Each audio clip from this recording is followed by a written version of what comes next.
Hello friends, welcome to Vaans Kitchen. இன்றைக்கி வந்து தீபாவளி வாழ்த்துக்கள் எல்லாருக்குமே உலகத்துக்குமே. இந்த கொரோனாவிலேருந்து கொஞ்சம் நம்ம விடுபட்டிருக்கோம். நாங்கள் எங்கள் ஊர் கிராமத்துக்கு வந்திருக்கேன் நான். இங்கே பாருங்கள், தீபாவளி ஸ்பெஷல் என்னான்றீங்களா? மைசூர் பாக் பண்ணோம், லட்டு, ரவா லட்டு பண்ணோங்க. இப்போ பாருங்கள், எங்கள் தோட்டத்திலேயே விளைஞ்ச புதினா, பச்சை மிளகாய் பாருங்கள் எப்படி இருக்குன்னு, எவ்வளோ ஃப்ரெஷ்ஷாக இருக்குது. கருவேப்பிலை, இது நாட்டு கொத்தமல்லிங்க பாருங்கள். நம்ம சென்னையிலலாம் ஆஃபீஸ் கொத்தமல்லி தலை தான் வாங்குவோம். இங்கே நல்லா நாட்டு கொத்தமல்லி, அப்படி ஒரு கமகமன்னு வாசனம். நாட்டு தக்காளி எல்லாமே எங்கள் கிராமத்திலே. இந்த கோழியும் எங்கள் வீட்டிலே வளர்த்த கோழி, இது நாட்டுக்கோழி. இது ஒரு 2 கிலோ இருக்குங்க. காலையில் பண்ணுறேங்க நான். காலையில் டிஃபனுக்கு, இட்லிக்கு இது வந்து நான் பண்ணுறேன், கிரேவி பண்ணுறேன்.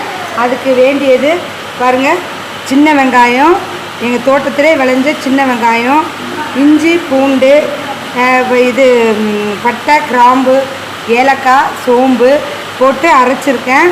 நமக்கு எவ்வளோ மசாலா வேணுமோ அதுக்கு தகுந்த மாதிரி பண்ணலாம். நான் மீடியமாக போட்டு எல்லாம் அரைச்சிருக்கேன். அதை அரைச்சி வச்சுருக்கேன். புதினா, கொத்தமல்லி, கருவேப்பிலை நிறைய போட்டால் தான் நல்ல ஒரு ருசியும் மனமும் நமக்கு வரும். வச்சுருக்கேன். கரம் மசாலாலாம் நானே எல்லாமே வறுத்து பொடி பண்ணி வச்சுருக்கேன். ஏன்னா அப்பப்போ வறுத்து பொடி பண்ணி போட்டால் தான் அந்த சிக்கனுக்கோ மட்டனுக்கோ ரொம்ப ருசியாக ஒரு மனமும் அவ்வளோ அருமையாக இருக்கும் பாருங்கள்.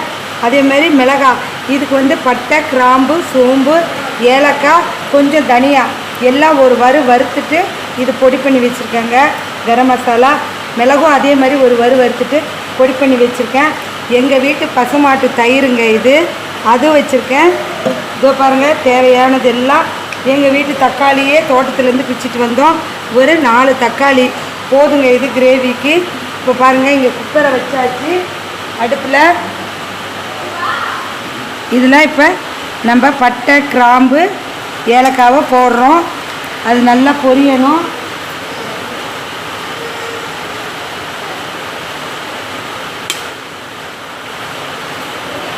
கொஞ்சம் சோம்பு அதிகமாக வேண்டியதில்லை. நான் மசாலா அரைக்கிறதுல எல்லாத்துலேயுமே போட்டு தான் வச்சுருக்கேன். அது நம்ம போட்டுக்கிறோம். இது நல்லா பொரிஞ்ச உடனே நல்லா செவந்து வரணும். வந்தது இந்த பாருங்கள், ஒரு 2 பெரிய வெங்காயம். ஏன்னா சின்ன வெங்காயமே நிறைய நான் போட்டு அரைச்சிருக்கேன், அதே போதும். ஒரு 2 பெரிய வெங்காயம் என்னென்னா கொஞ்சம் ருசி கொடுக்கும், போட்டிருக்கேன் நான். இதை நல்லா வதக்கிக்கலாம். ஏன்னா ஒரு எங்கள் வீட்டில் ஸ்பெஷலாக வந்திருக்கவங்களுக்கு வந்து இது கொஞ்சம் நாட்டுக்கோழி பண்ணி போடலாம் அப்படின்னு சொல்லிவிட்டு எங்கள் கெஸ்ட்டுக்கு ஒரு 2 பேர்த்துக்கு தோட்டத்திலே வளர்கிற நாட்டுக்கோழி ரொம்ப பிடிக்கும். அவங்க எப்போ வந்தாலுமே கேட்பாங்க. அவங்களுக்காக நான் இது பண்ணியிருக்கேன். பாருங்கள், இது நல்லா வதங்கணும். வதங்கும்போது ஒவ்வொன்றா நம்ம போட்டுகிட்டே இருக்க வேண்டியது தான். குக்கரில் இருக்கனால ரொம்ப வதங்கணும்னு தேவையில்லை நமக்கு. அப்படியே போட்டுகிட்டே இருக்க வேண்டியது தான் ஒவ்வொன்றா. புதினா, கருவேப்பிலை, கொத்தமல்லி எல்லாம் நல்லாவே போடுங்களேன். அது கொஞ்சம் ஜீரணமும் நல்லா ஆகும். இந்த சிக்கன் மாதிரி இது எனக்கு சுகர் இருக்குது, பிபி இருக்குது, நான் இது சாப்பிட மாட்டேன், அது சாப்பிட மாட்டேன் சொல்கிறவங்களாம் பயப்படவே வேண்டியதில்லை. இந்த மாதிரி மாதத்தில் ஒரு நாளுக்கு நல்லா என்ஜாய் பண்ணி சாப்பிட்லாம். நான் எப்பயுமே சொல்லுவேன், புதினா, கொத்தமல்லி, கருவேப்பிலை நிறையா இருக்கணும் எனக்கு எல்லாம் பண்ணுறதுக்கு. அது இருந்தால் தான் நல்ல ஒரு ருசியும் மனமும் நல்ல கமகமன்னு இருக்கும். அப்படியே அந்தாண்ட அடுப்பில் இந்த புதினா, கொத்தமல்லி, கருவேப்பிலையோட குச்சிங்களெல்லாம் போட்டு ஒரு கஷாயம் அமக்கலமாக பக்கத்தில் கொதிச்சிட்டே இருக்குது பாருங்கள். அது அப்படியே இதை பண்ணிவிட்டு அது ஒரு டம்ளர் எல்லாத்துக்கும் வீட்டில் இருக்கவங்களுக்கெல்லாம் கொடுத்துட வேண்டியது தாங்க. எந்த ஒரு தலை சுத்தலோ இதோ வராதுங்க, நல்லா இருக்கலாம். நீங்கள் பயப்படவே வேண்டியதில்லை. ஆயில் மட்டும் கொஞ்சம் கம்மியாக இருக்குதுங்க. இல்லை எனக்கு ஆயில் நிறையா வேணும் அப்படின்றவங்க நிறையாவும் விட்டுக்கலாம். நான் வந்து இங்கேயே செக்கான கல்லெண்ணெய் தான் வாங்கினேன். எங்கள் ஊர்லேயே இங்கேயே நாங்கள் தெரிஞ்சவங்க இருக்காங்க, அவங்கக்கிட்டே சொல்லிவிட்டு அந்த கல்லெண்ணெயை வாங்கி தான் நான் இங்கே யூஸ் பண்ணிகிட்ருக்கேன். இப்போ பாருங்கள், சிக்கனை நம்ம போடுறோம். போட்டு நல்லா வதக்க வேண்டியது தாங்க. ஒவ்வொன்றா அதில் போட்டுக்கிட்டே இருக்க வேண்டியது தாங்க. இப்போ பாருங்களேன், உப்பும் மஞ்சத்தூளும் போட்டாச்சு. நல்லா வதங்கிட்டு இருக்கு. இதோ அதுலேயே நல்லா நம்ம வந்து இப்போ நம்ம அரைச்சி வச்ச இந்த விழுதுகள்லாம் அதில் சேர்த்துக்கலாம். இது வந்து நான் சொல்லியிருக்கேன்ல, நான் வெங்காயம் நிறைய போட்டிருக்கேன். ஏன்னா தேங்காய் அரைச்சி ஊற்ற மாட்டேன். நல்லா மிளகு போட்டு, நாட்டுக்கோழின்றனால நல்லா மிளகு போட்டு அப்படி ஒரு கிரேவி பண்ணுவேங்க. ரொம்ப சூப்பராக இருக்கும். நல்லா சாப்பிட்லாம். எல்லாத்துக்கும், சாப்பாட்டுக்கும் சரி, சப்பாத்திக்கும் சரி, இட்லி தோசைக்கும் சரி, பூரி புரோட்டா எல்லாத்துக்குமே ரொம்ப நல்லாயிருக்கும். சாதமும் நல்லா சுட சுட வச்சுட்டு இது போட்டு சாப்பிட்டோன்னு வைங்க, எதுவுமே வேணாங்க. போட்டு சாப்பிட்டுட்டு நல்லா கயிற்றுக்கட்டில் போட்டு தென்னை மரத்துக்கு கீழே படுத்திருந்தோம்னா அந்த காற்றுக்கும் இந்த சாப்பாட்டுக்கும் அப்படி ஒரு வாசனை. நான் வந்து இங்கே சென்னையவே நினச்சே நான் பார்க்கல. இங்கே வந்து அவ்வளோ ஒரு அமக்கலமாக எங்களுக்கு இருக்குங்க. இந்த கொரோனாவில் ரொம்ப கவலைப்பட்டோம், எவ்வளோ மனவேதனையோடு இருந்தோம். இன்னமும் இருக்குது அது ஒரு பக்கம். இருந்தாலும் தீபாவளி ஆச்சு, நம்ம வீட்டில் எல்லோரும் கெஸ்ட் எல்லாம் வந்திருக்காங்க, கொஞ்சம் ஜாலியாக இருக்கணும்ல. நல்லா ஜாலியாக சிரித்து நாங்கள் நல்லா மியூசிக்கல் சேர் விளாண்டோம். காலையில் 5 மணிக்கே சாமி கும்பிட்டுட்டு எல்லோரும் பசங்க எல்லாம் டென்னிஸ் விளாண்டானுங்க. அப்புறம் எல்லோரும் சேர்ந்து பட்டாசு வச்சோம். இப்போ பாருங்கள் மழை வந்துருச்சு. எல்லாம் வீட்டுக்குள்ளே வந்து கோழி இப்போ பண்ணிவிட்டு நல்லா சூப்பராக சாப்பிட போகிறோம்.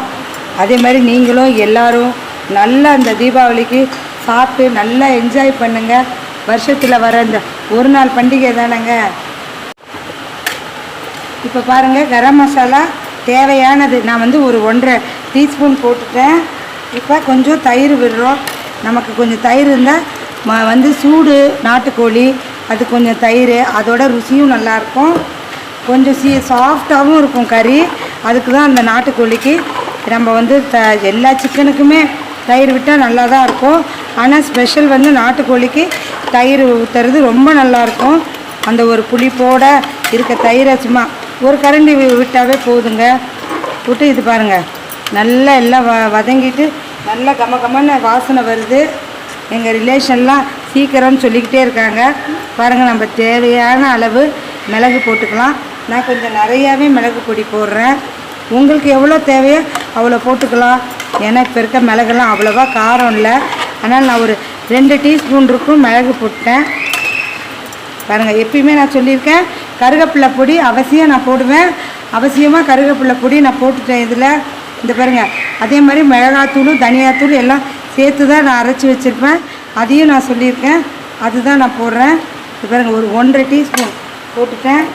ஊட்டி இப்போ நல்லா கிளறிட்டு சூப்பராக குக்கர் மூடியை போட்டு மூடி வெயிட்டை போட்டுட்டோம்னா ஒரு 4-5 விசில் விட்டுட்டு எடுத்தோன்னா இட்லிக்கும் இந்த சிக்கன் கிரேவியும் சும்மா வாங்க வாங்க தீபாவளின்னு சொல்லுங்கள், அப்படி இருக்கும். ஆனால் இவ்வளோ செஞ்சு என்னங்க பிரயோஜனம் எங்கள் கெஸ்ட்டுங்களுக்காக. ஏன்னா இன்றைக்கி அமாவாசை இல்லையா, நாங்கள் எங்கள் வீட்டில் யாரும் அமாவாசை அன்னைக்கு மட்டன் சிக்கன்லாம் சாப்பிட மாட்டோம். எங்கள் வீட்டில் வந்த கெஸ்ட்டுக்காக, அது ரொம்ப நெருங்கிய கெஸ்ட்டு அவங்கெல்லாம், அதனால் அவங்கெல்லாம் சாப்பிடுவாங்க. அமாவாசை அவங்களுக்கு இல்லை, அதனால் அவங்களுக்காக செய்கிறேங்க. பாருங்கள், சூப்பராக இருக்குங்களா? ஸோ பாருங்கள்.